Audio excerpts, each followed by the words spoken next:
के भौतिक प्रदेश कर दो सर स्टार्ट। दक्षिणी अमेरिका के भौतिक प्रदेश।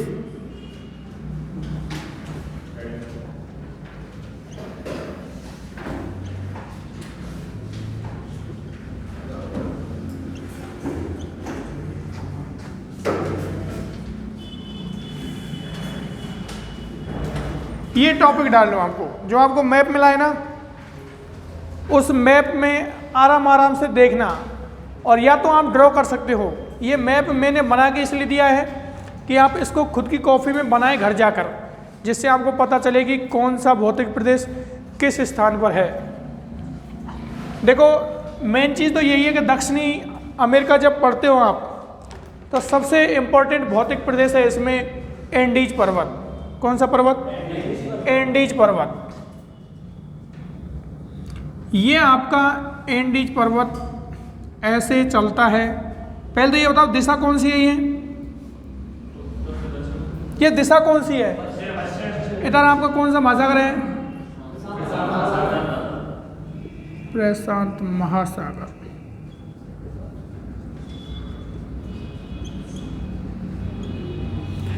इधर हो गया अटलांटिक।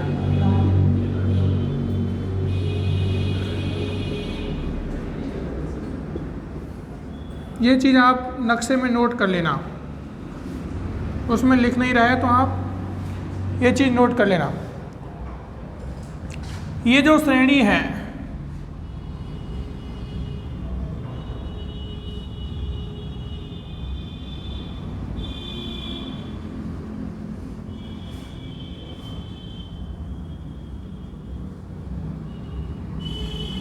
ये श्रेणी है एंडीज पर्वत। कौन सा पर्वत है? एंडीज पर्वत।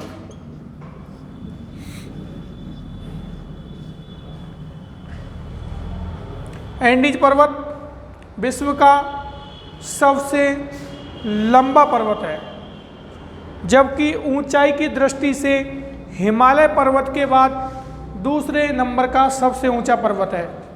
ये चीज़ आपको याद रखनी है। विश्व का सबसे लंबा पर्वत, ऊंचाई की दृष्टि से विश्व का दूसरा सबसे ऊंचा पर्वत।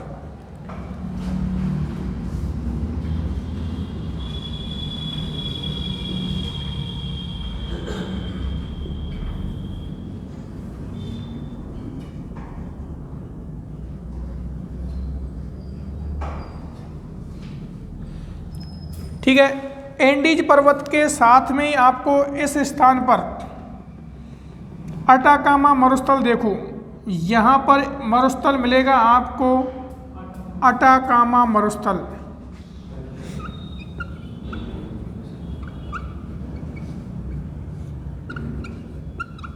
इसका मतलब क्या हुआ?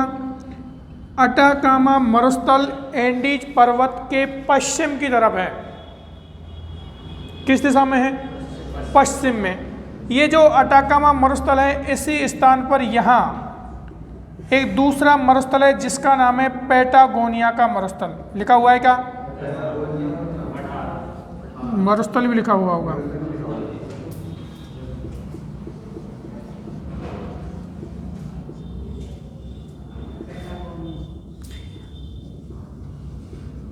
आपको रटने की बिल्कुल आवश्यकता नहीं है। आप रटते हो ना कि दक्षिणी अमेरिका में अटाकामा मरुस्थल, फिर अफ्रीका में सहारा मरुस्थल, फिर ऑस्ट्रेलिया में सैंडी मरुस्थल, फिर आओगे आप एशिया की तरफ गोबी मरुस्थल, टकलामना मरुस्थल, थार का मरुस्थल, फिर जाओगे आप कहाँ?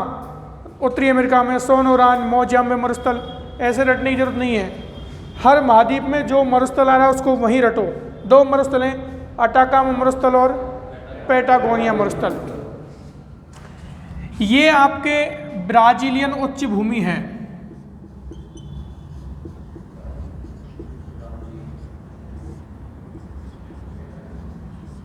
ब्राजीलियन उच्च भूमि। कौन सी भूमि है? ब्राजीलियन उच्च भूमि। आप देखो, यहां से एक रेखा गुजरती है, विषुवत रेखा।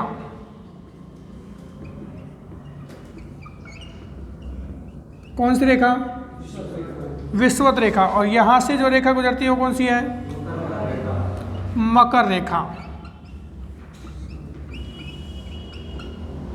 इसका मतलब क्या हुआ कि ये जो क्षेत्र है यहाँ से लेकर यहाँ तक का और इधर से ऊपर वाला क्षेत्र ये उष्ण कटिबंध में है।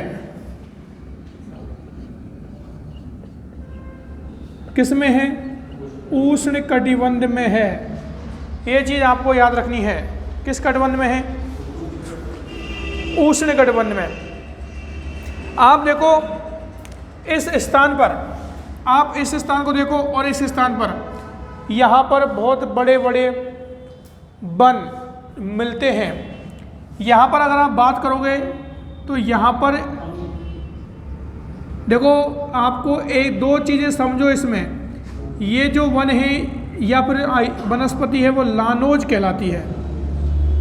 क्या कहलाती है? लानोज कहलाती है। क्वेश्चन कैसे आएगा? दक्षिणी अमेरिका में उष्ण कटिबंधीय वनस्पति कौन सी? उष्ण कटिबंधीय वनस्पति लानोज। यह है उष्ण कटिबंधीय वनस्पति।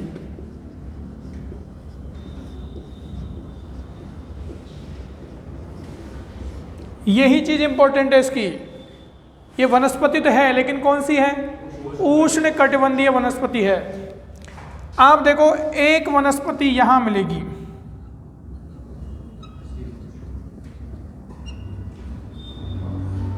इसका नाम है पंपाज। क्या है? पंपाज। ये कौन सा कटिबंध है? उष्ण कटिबंध है। 0 डिग्री से 23.5 डिग्री के मध्य कौन सा कटिबंध है? उष्ण कटिबंध। ये कौन सा कटिबंध है? शीतोष्ण कटिबंध स्टार्ट हो जाता है। तो ये पंपाज जो हैं शीतोष्ण कटिबंधीय घास के मैदान हैं।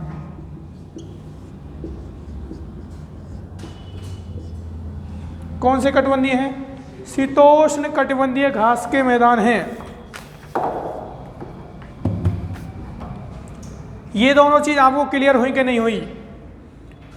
दक्षिणी अमेरिका में उष्ण कटिबंधीय घास के मैदानों को लानोज कहते हैं, जबकि शीतोष्ण कटिबंधीय घास के मैदान पंपाज कहलाते हैं।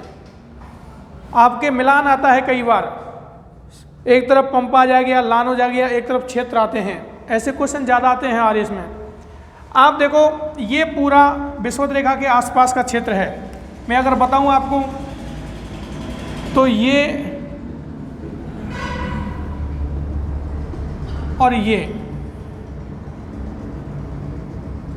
5 डिग्री साउथ और 5 डिग्री नॉर्थ, इस क्षेत्र में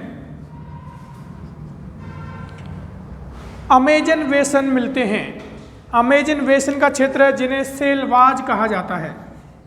क्या कहते हैं? सेलवाज कहते हैं। क्वेश्चन कैसे आएगा? अमेजन बेसिन में स्थित घने जंगलों को क्या कहा जाता है? सेलवाज कहा जाता है। क्या कहते हैं? सेलवाज। और यही सेलवाज पृथ्वी के फेफड़े कहलाते हैं।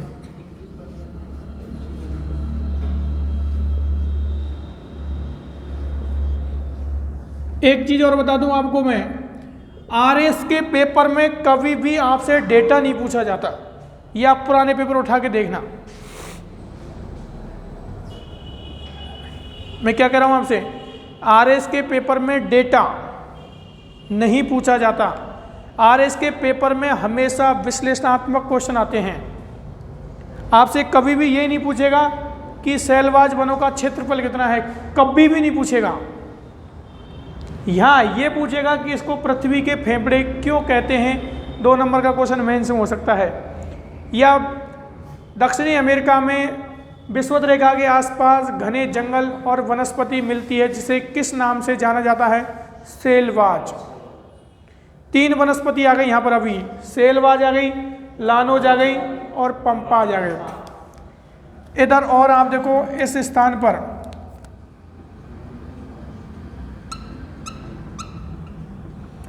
है तो एक ही, लेकिन इसको अलग अलग नाम से आते हैं। इनको कटिंगाज बोलते हैं। क्या बोलते हैं? कटिंगाज या सरटाओ। आपके में क्या लिखा हुआ है? सेराडोस भी लिखा बोल सकते हैं, सेराडोस। और एक शब्द और लिखा हुआ होगा कंपोज। देखो ये चीज 1, 2, 3 और 4 याद रखनी है। ये चारों वनस्पति हैं, आपसे स्थान पूछेगा इनका कि विषुवत रेखा के आसपास घने जंगलों क्या बोलते हैं? सेलवाज। उष्ण कटिबंधीय घास के मैदान क्या कहलाते हैं? लानोज। शीतोष्ण कटिबंधीय घास के मैदान पंपाज। ठीक है, और सेलवाज आ गया, पंपाज और लानोज और कटिंगाज। क्लियर? अब देखो यहाँ कल हमने 2-3 देश पढ़े थे। फ्रेंच गुयाना पढ़ा था, उसके बाद में सूरीनाम पढ़ा था, फिर गुयाना पढ़ा था। तो यहाँ पर जो आपके उच्च भूमि है उसे गुयाना उच्च भूमि कहते हैं। कौन सी भूमि हो गई? गुयाना उच्च भूमि। यहाँ एक देश है कोलंबिया। इस स्थान पर एक देश है कोलंबिया, और ये जो है कोलंबिया का पठार। किसका पठार? कोलंबिया का पठार। याद रहेगा, कोलंबिया देश में है कोलंबिया का पठार। इसका मतलब आपको लोकेशन याद रहनी चाहिए। कोलंबिया का पठार आते ही आपका दिमाग काम करना चाहिए, भाई कोलंबिया का पठार यहाँ पर है। ठीक है, उसके बाद देखो आप, ये जो आपका एंडीज पर्वत है, ये इसका पूर्वी हिस्सा है कि पश्चिमी है? पश्चिमी हिस्सा। इस पूर्वी हिस्सा पर एंडीज के पूर्वी हिस्से पर एक वनस्पति मिलती है जिसे क्या बोलते हैं बताओ? मोंटाना। क्या बोलते हैं? मोंटाना। क्वेश्चन आएगा, एंडीज के पूर्वी भागों पर, पूर्वी भाग पर, पश्चिमी भाग पर नहीं, पश्चिमी भाग की तरफ तो मरुस्थल आ गया। एंडीज के पूर्वी भाग पर जो वनस्पति मिलती है या पेड़ पौधे मिलते हैं वो मोंटाना कहलाते हैं। क्या कहलाते हैं? मोंटाना। उसके बाद आप नीचे आओगे तो यहाँ एक पठार और है। आपको कल 2 देश ऐसे बताए थे मैंने जो कैसे थे? लैंड लॉक्ड थे। कौन कौन से थे? पराग्वे और बोलीविया। तो ये जो बोलीविया है, यहाँ पर पठार है बोलीविया का पठार। अगर आपको देशों की लोकेशन पता है, अधिकांश देशों के नाम उन्हीं के आधार पर हैं। अब आपको मैंने कल बोलीविया देश पढ़ाया, आपको अच्छे से पता है, तो आपसे पूछा कोई बोलीविया का पठार कहाँ है? दक्षिणी अमेरिका में है, बोलीविया देश में है। तो ये चीज़। उसके बाद देखो आप, एक मोंटेग्रासो पठार और है इसमें। कौन सा पठार है? मोंटेग्रासो।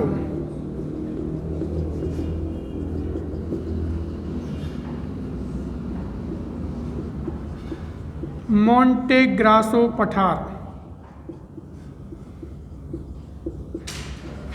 देखो पठार ही पठार आ रहे हैं, बोलीविया का पठार, मोंटेग्रासो पठार, और इधर कौन सा पठार है?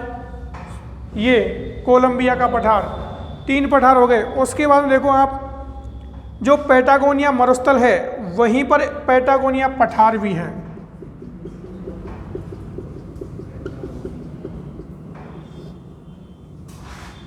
पैटागोनिया पठार।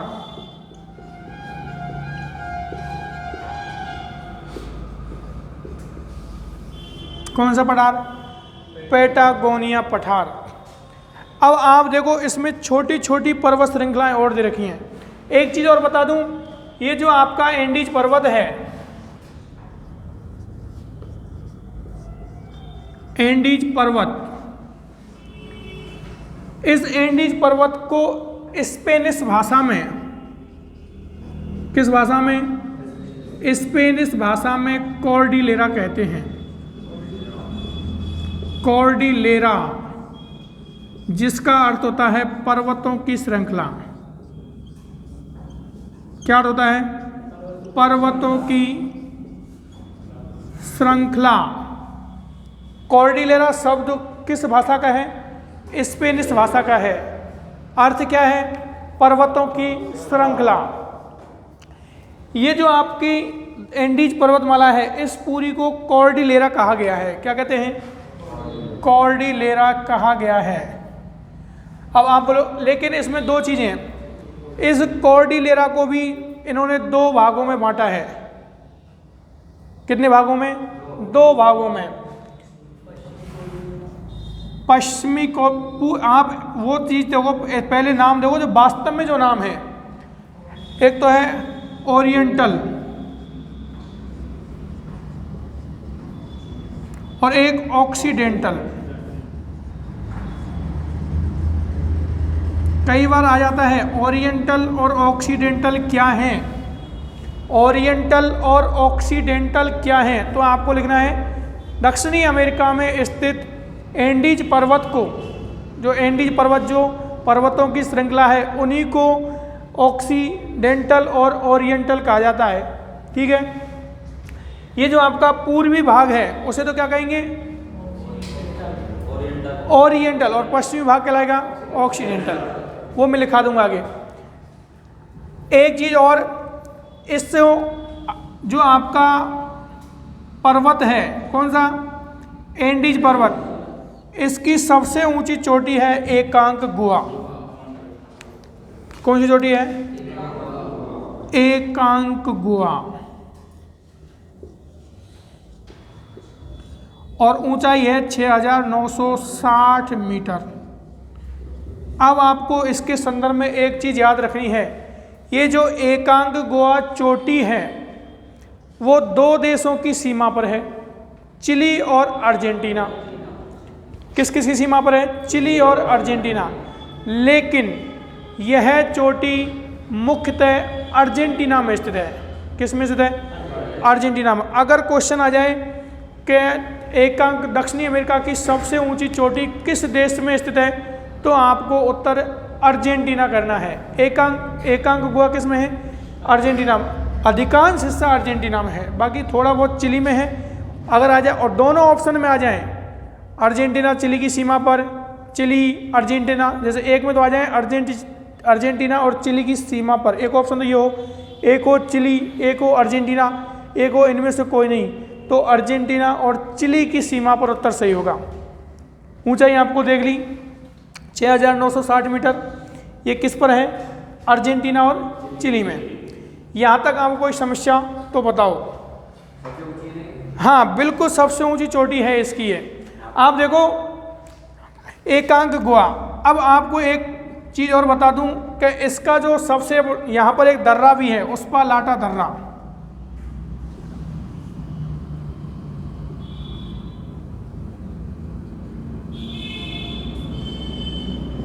उस्पा लाटा दर्रा, यह एंडीज पर्वत का सबसे मुख्य दर्रा है। सबसे मुख्य दर्रा है एंडीज पर्वत का उस्पा लाटा दर्रा, जहां से आगे पढ़ेंगे तो सड़क मार्ग और रेल मार्ग दोनों गुजरते हैं। ठीक है। अब इसमें देखो एक वन और दे रखे हैं आपके, लारेल वन। यहां छोटे छोटे वन मिलते हैं जिनको लारेन वन कहा गया है। कौन से वन? लारेन वन कहा गया है। और कोई रह गया क्या? मोंटे ग्रासो पठार हो गया, हो गया। पंपाज हो गए, पेटागोनिया हो गया, एकांकगुआ, अटाकामा। एक चीज और रह गई इसमें, एक दो पर्वत रह गए। एक पर्वत है यहाँ पर पेरिसी पर्वत। कौन सा पर्वत है ये? पेरिसी पर्वत।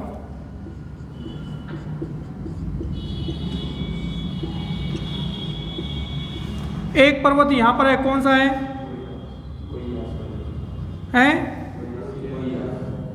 कोयास, गोयास पर्वत। कौन सा पर्वत? गोइयास पर्वत।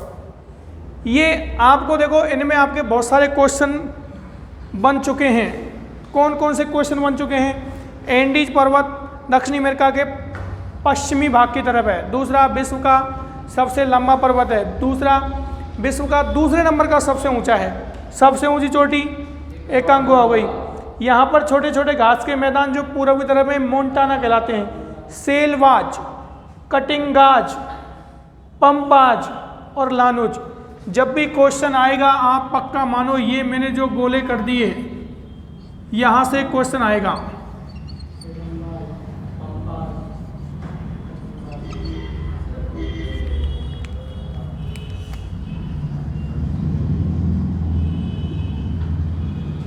हमेशा क्वेश्चन यहाँ से आने की संभावना रहती है। पुराने पेपर उठा के देखना, क्वेश्चन यहीं से आए हैं। या फिर चोटी पूछ ली है, मरुस्थल पूछ लिया। दो ही मरुस्थल हैं यहाँ। देखो दोनों मरुस्थल कैसे हैं? एक तो बिल्कुल किस में है? शीतोष्ण कटिबंध में है। ये तो शीतोष्ण कटिबंध में हो गया। लेकिन ये जो है आपका कुछ उष्ण कटिबंध में है और कुछ शीतोष्ण कटिबंध में। एक और चीज, यहाँ एक शहर है, मैं आपको बता देता हूं, एकीके। विश्व का सबसे शुष्कतम शहर है ये। विश्व का सबसे शुष्कतम शहर एकीके, जो का किस मरुस्थल में स्थित है? अटाकामा मरुस्थल में। अब लिखिए, आप लिखिए और पॉइंट डालिए। दक्षिणी अमेरिका के भौतिक प्रदेश, दक्षिणी अमेरिका के भौतिक प्रदेश, दक्षिणी अमेरिका के भौतिक प्रदेश। इसमें लिखो दक्षिणी अमेरिका को, दक्षिणी अमेरिका को, दक्षिणी अमेरिका को मुख्यतः भौतिक प्रदेशों की दृष्टि से, भौतिक प्रदेशों की दृष्टि से 4 भागों में बांटा गया है। कितने भागों में बांटा गया है? 4 भागों में बांटा गया है।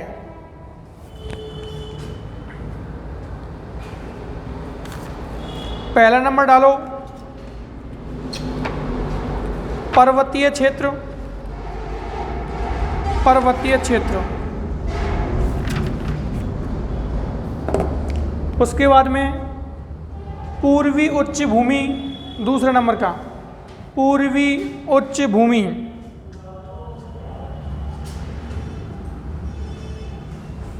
तीसरा, पश्चिमी संकीर्ण पेटी, पश्चिमी संकीर्ण पेटी।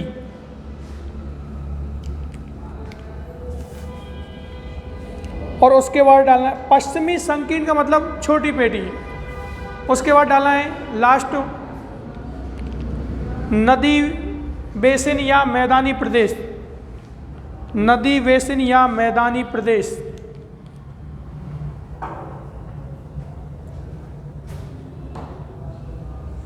अब पहला डालो आप एंडीज पर्वत, एंडीज पर्वत।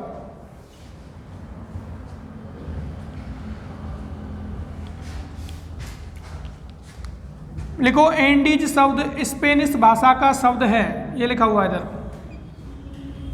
एंडीज शब्द स्पेनिश भाषा के कॉर्डिलेरा से बना है। एंडीज शब्द स्पेनिश भाषा के कॉर्डिलेरा,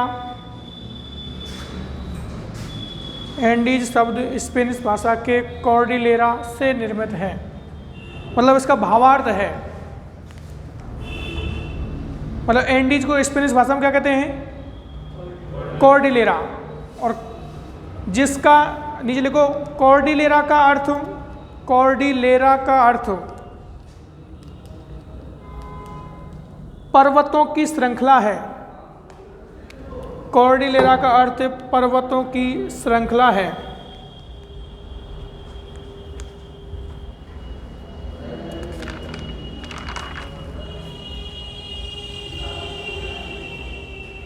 अगला पॉइंट, एंडीज पर्वत में पूर्वी भाग को, एंडीज पर्वत की श्रृंखला में पूर्वी भाग को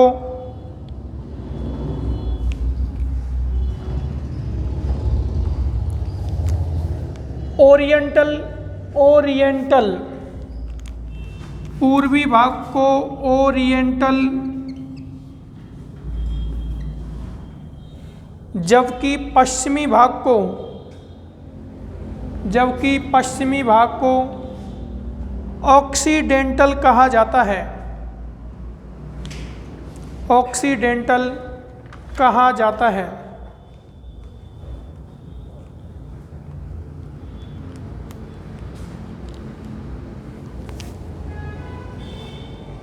यह पर्वत श्रृंखला विश्व की सबसे ऊंची पर्वत श्रृंखला है, विश्व की दूसरे नंबर की, ऐसे करना, विश्व की दूसरे नंबर की सबसे ऊंची पर्वत श्रृंखला है।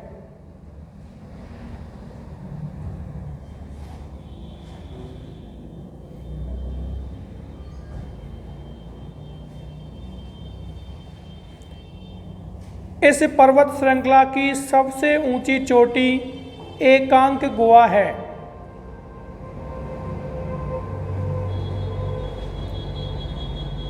इस पर्वत श्रृंखला की सबसे ऊंची चोटी एकांक गुहा है, जिसकी ऊंचाई 6960 मीटर है, 6960 मीटर।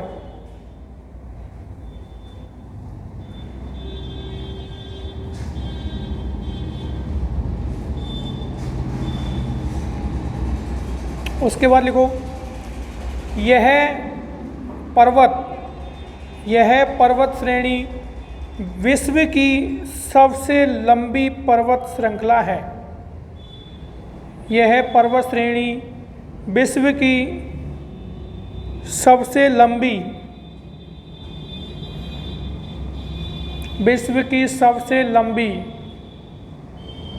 पर्वत श्रृंखला है।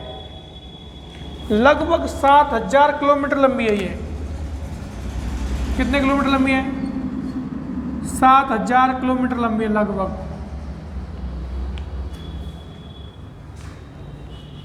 अगला पॉइंट लिखो, यह पर्वत श्रृंखला दक्षिणी अमेरिका के 7 देशों में फैली हुई है।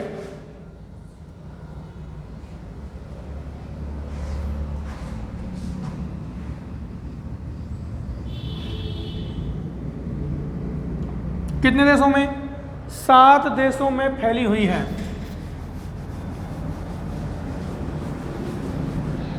देशों के नाम डालो। वेनेजुएला,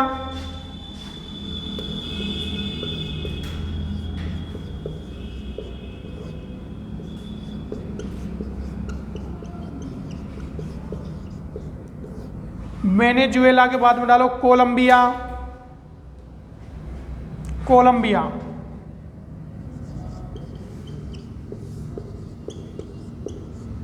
इक्वेडोर,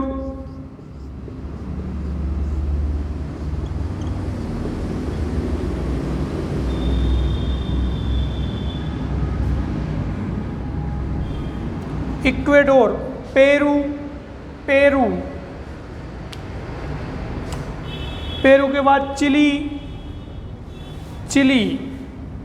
चिली के बाद में बोलीविया,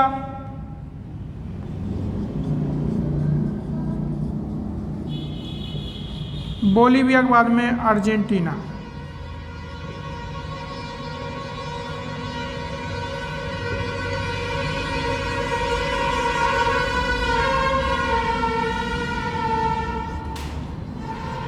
सात देशों में इसका विस्तार है। कुल देश कितने हैं दक्षिणी अमेरिका में? 13 देशों में से 7 में तो इसका ही विस्तार है।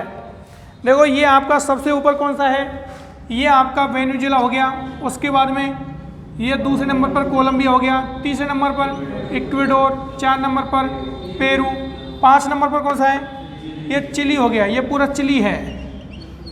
और फिर 6 नंबर पर बोलीविया, 7 नंबर पर ये अर्जेंटीना हो गया।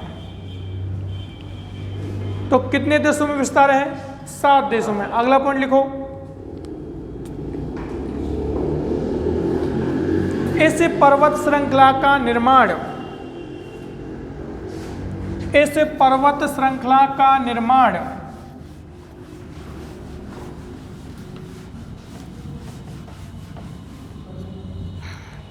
अल्पाइन क्रम में हुआ।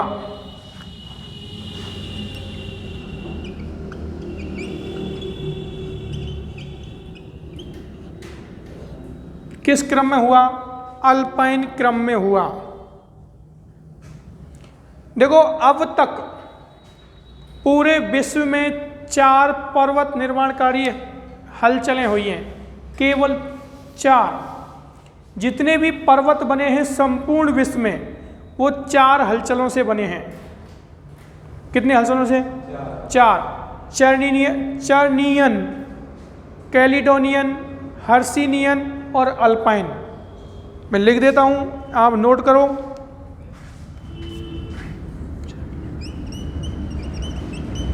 चर्नियन हलचल, सबसे पहले ये हलचल हुई और इसमें आपको याद रखना है अरावली। इस हलचल में कौन सा पर्वत बना है, अरावली बना है। और ये क्रम से याद रखनी है आपको, क्रम से ही याद रखनी है। उसके बाद में आपकी घटना हुई है कैलिडोनियन, कैलिडोनियन।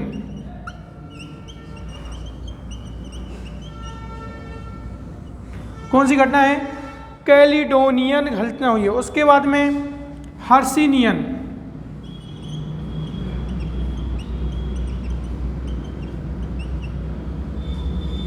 और उसके बाद में लास्ट है आपके अल्पाइन। सबसे अंत में हुई है अल्पाइन घटना।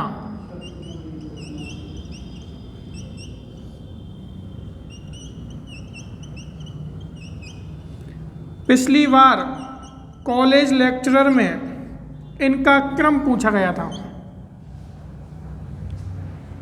जो एग्ज़ाम हुआ था आपका 2018-19 में, 19 के आसपास हुआ था, उसमें इन घटनाओं का क्रम पूछा था कि विश्व में पर्वत निर्माणकारी हलचलें 4 हुई हैं, जिनको क्रम से जमाइए। तो यही क्रम है। सबसे पहले चर्नियन हलचल हुई है, उसके बाद में कैलिडोनियन हलचल हुई है, उसके बाद में हर्सिनियन और उसके बाद में अल्पाइन। अपने लिए इम्पोर्टेंट है अल्पाइन और चर्नियन।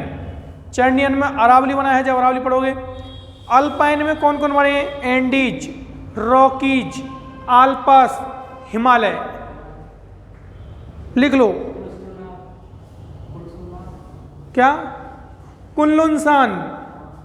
लिख लो आप इनको, ये लिखो आप। अल्पाइन क्रम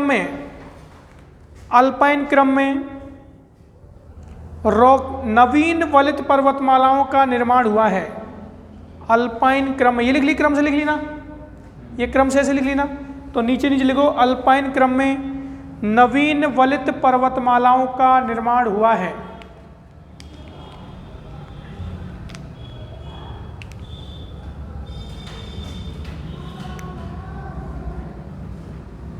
जिसके अंतर्गत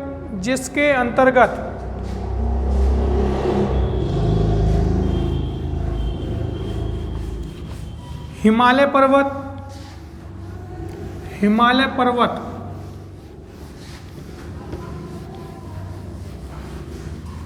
रॉकीज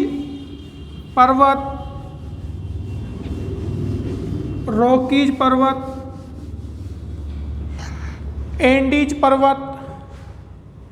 एंडीज पर्वत और आल्पस पर्वत का निर्माण हुआ।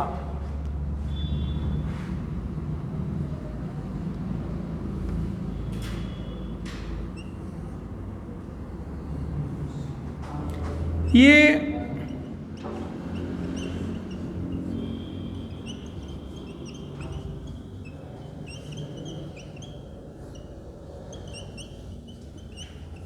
दक्षिणी अमेरिकन प्लेट, और इस दक्षिणी अमेरिकन प्लेट के इधर है एक प्लेट है जिसका नाम है नाजका प्लेट। कौन सी प्लेट? नाजका प्लेट। इस दक्षिणी अमेरिकन प्लेट की गति ऐसे है,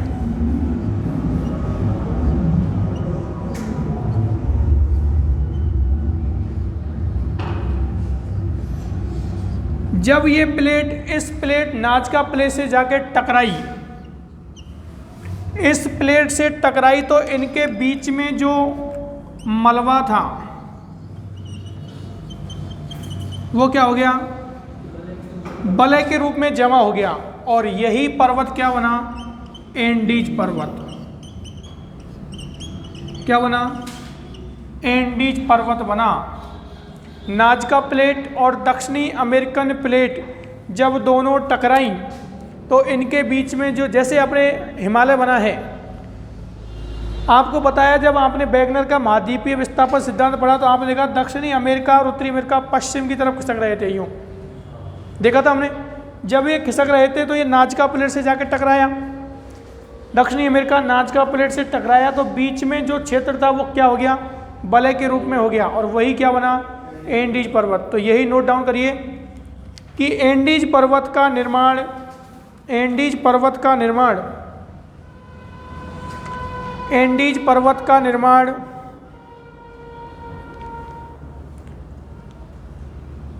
दक्षिणी अमेरिकन प्लेट के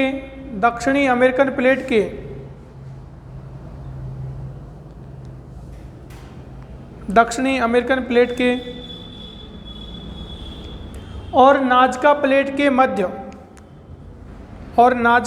के मध्य दबाव पड़ने से दक्षिणी अमेरिकन प्लेट और नाजका प्लेट के मध्य दबाव पड़ने से वलित श्रृंखला का निर्माण हुआ जिसे एंडीज पर्वत कहा गया।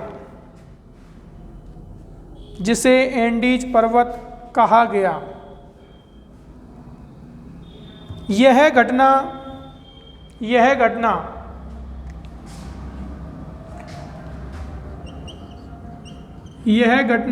नवजीवी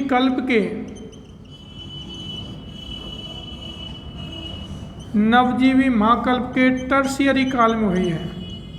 नवजीवी कल्प के टर्शियरी काल में हुई है। किस काल में हुई है? टर्शियरी काल में। नवजीवी महाकल्प के टर्शियरी काल में हुई है। ये कभी अभी आपको जब मौका मिलेगा तो मैं पढ़ाऊंगा, सही है, कि कल्प क्या होते हैं, महाकल्प क्या होते हैं, टर्शियरी क्या है। आपको ये सारी चीज़ें आपके जैसे डायनासोर कब आए थे, रेंगने वाले प्राणी कब आए थे, वो सारी चीज़ें किसी दिन होगा तो बता दूंगा मैं। तो किस में हुई है? नवजीवी महाकल्प के टर्शियरी काल में। ये इंपॉर्टेंट याद रखना है, ये टर्शियरी के साथ में आपको हिमालय पर्वत भी आएगा। पढ़ते नहीं पढ़ते हिमालय? बताओ। टर्शियरी काल में हिमालय पर्वत का निर्माण हुआ था, और किस क्रम में हुआ है? अल्पाइन क्रम में हुआ है। अभी बताया ना, अल्पाइन में हुआ है। कौन कौन? हिमालय, एंडीज, रॉकीज और आल्प्स। तो ये पर्वत इसमें बने हैं। अगला पॉइंट डालो। एंडीज पर्वत श्रेणी का मुख्य दर्रा,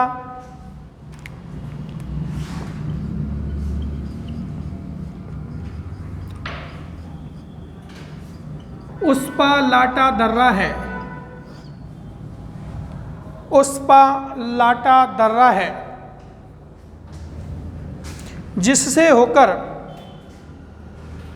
जिससे होकर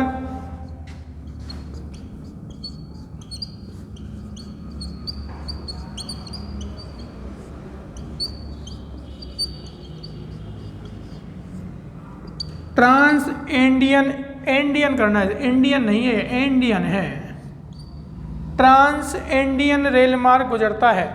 ये क्वेश्चन बहुत इंपॉर्टेंट है। किस दर्रे से होकर ट्रांस इंडियन रेल मार्ग गुजरता है? उस्पालाटा दर्रा से होकर। सर्वोच्च चोटी लिख ली थी क्या आप लोगों ने? सर्वोच्च चोटी लिख ली ना, और देश भी लिख लिया था ना? नहीं लिखा?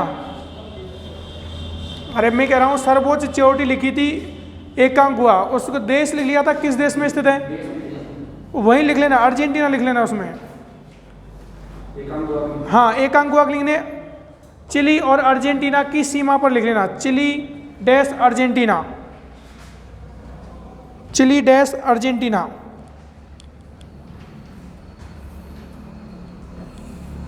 चिली डैश क्या करना है? अर्जेंटीना। एक चीज और लिखो, एंडीज पर्वत अभिसरण से बना है। अभिसरण जान लो, दो प्लेटों के टकराने से। एंडीज पर्वत अभिसरण से बना है,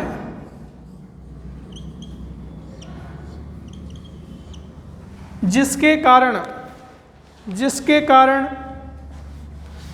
यहाँ पर ज्वालामुखियों का उद्भव हुआ है।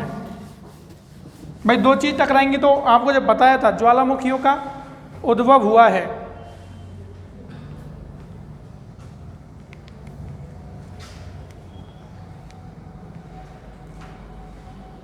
किसका उद्भव हुआ है? ज्वालामुखियों का। अगला पॉइंट लिखो आप, जैसे माउंट एकांगगुआ,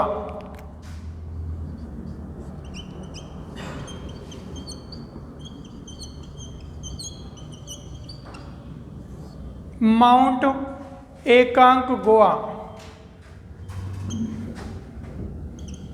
कोटोपैक्सी,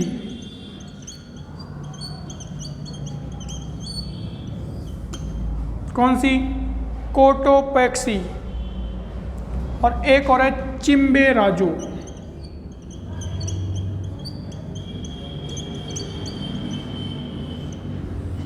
चिम्बेराजो। कोटोपैक्सी में एक लाइन लिख लो आप, यह विश्व की सर्वाधिक ऊंचाई पर स्थित सक्रिय ज्वालामुखी है। यह विश्व की सर्वाधिक ऊंचाई पर स्थित सक्रिय ज्वालामुखी है।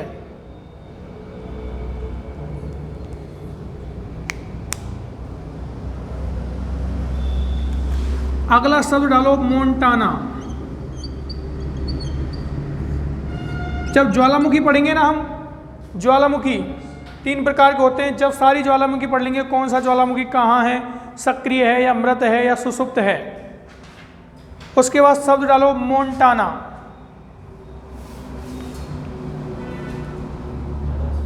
बताओ क्या है मोंटाना? कहां पर?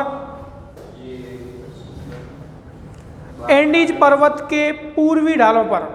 लिखिए, एंडीज पर्वत के पूर्वी ढालों के सहारे एंडीज पर्वत के पूर्वी ढालों के सहारे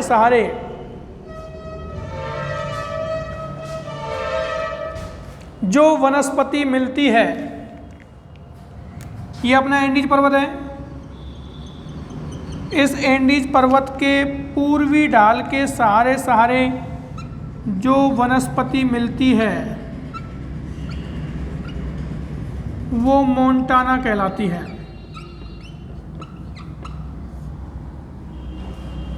क्या कहलाती है? मोंटाना।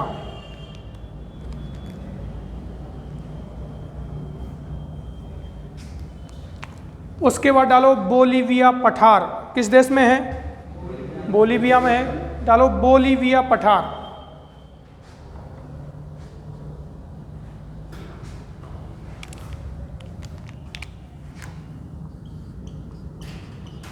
बोलीविया पठार। इसमें एक चीज लिखो आप, यह अंतः पर्वतीय पठार है।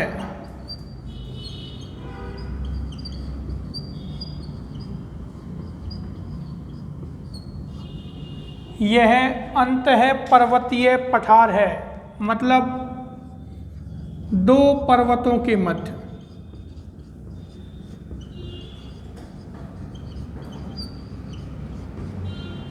दो पर्वतों के मध्य अंतः पर्वतीय पठार है।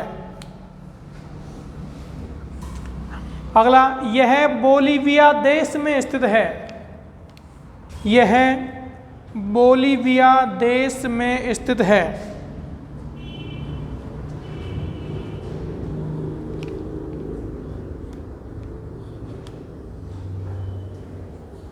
इस पठार से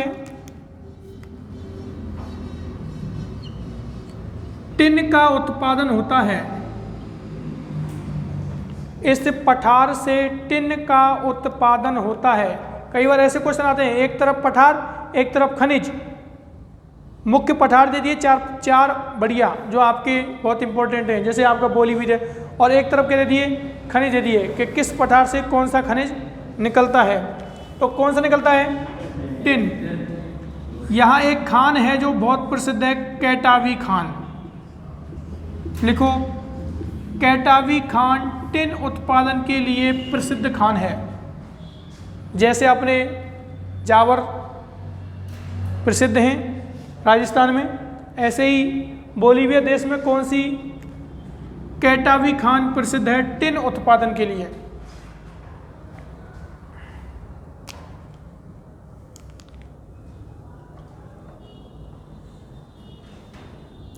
अब देखो, ये जो आपका बोलीविया पठार है, इस पर दो झीलें बहुत इंपॉर्टेंट हैं, बहुत बार क्वेश्चन आता है। इस पर दो झीलें बहुत प्रसिद्ध हैं, आपने इस समय नाम सुना होगा। एक तो टिटिकाका, सबने सुन रखा है, टिटिकाका, और एक झील है पोपो झील, पोपो या पोपू झील। ये बहुत प्रसिद्ध झीलें हैं दोनों, और पेपर में बहुत पूछी भी गई हैं, क्योंकि दोनों झील क्या हैं, विश्व की सर्वाधिक ऊंचाई पर स्थित झील है टिटिकाका। विश्व की सर्वाधिक ऊंचाई पर स्थित झील जो मीठे पानी की है, जिसमें नाव या चलाई जाती है, नौगम्य योग्य है। ये इंपॉर्टेंट है टिटिकाका। विश्व की सर्वाधिक ऊंचाई पर स्थित झील जो मीठे पानी की है, जिसमें नौगम्य चलते हैं। आपको देखो एक चीज, टिटिकाका और पोपो झील दोनों किस पठार पर हैं, बोलीविया पर। किस पठार पर हैं, बोलीविया पर। तो पहली झील डालो टिटिकाका झील, टिटिकाका झील।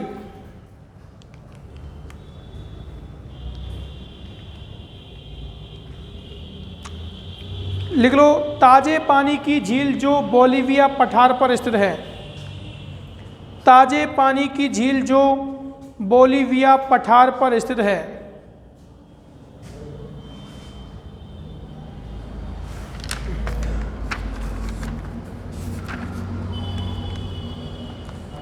बोलीविया पठार पर स्थित है।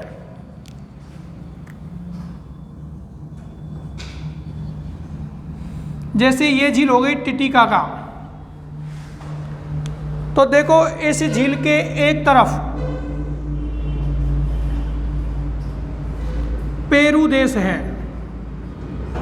कौन सा देश है, पेरू। ऐसे ही बना लो इसको, ऐसे बना के एक तरफ क्या है, पेरू देश, और एक तरफ देश है बोलीविया। कौन सा देश है, बोलीविया देश है।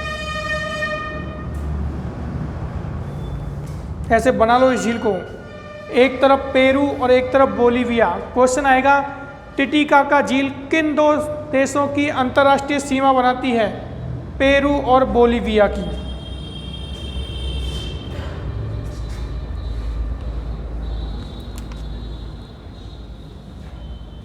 पेरू और बोलीविया की अंतर्राष्ट्रीय, लिख लो उसमें, टिटिकाका झील पेरू और बोलीविया की अंतर्राष्ट्रीय सीमा बनाती है। अंतर्राष्ट्रीय सीमा बनाती है। उसके बाद डालो पोपो झील। अच्छा लिख लो,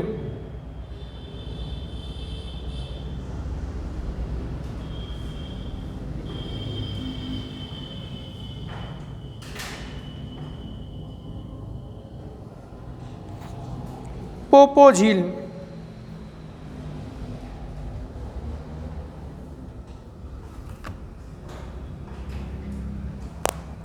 लिखो, यह झील बोलीविया पठार पर स्थित है। यह झील बोलीविया पठार पर स्थित है।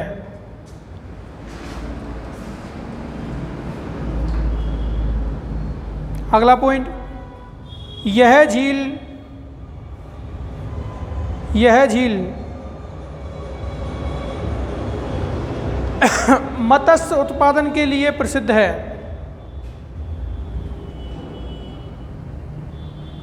मत्स्य उत्पादन के लिए प्रसिद्ध है।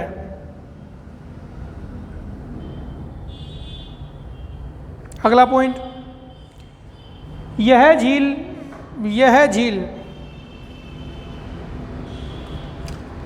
बोलीविया देश में स्थित है। बोलीविया देश में स्थित है। देखो, दो झीलें प्रसिद्ध हैं इस पठार की, और इस देश की भी प्रसिद्ध, सॉरी, इस महाद्वीप की भी प्रसिद्ध झीलें हैं ये, टिटिकाका और पोपो झील। ठीक है, बाकी क्लास कल। Thank you.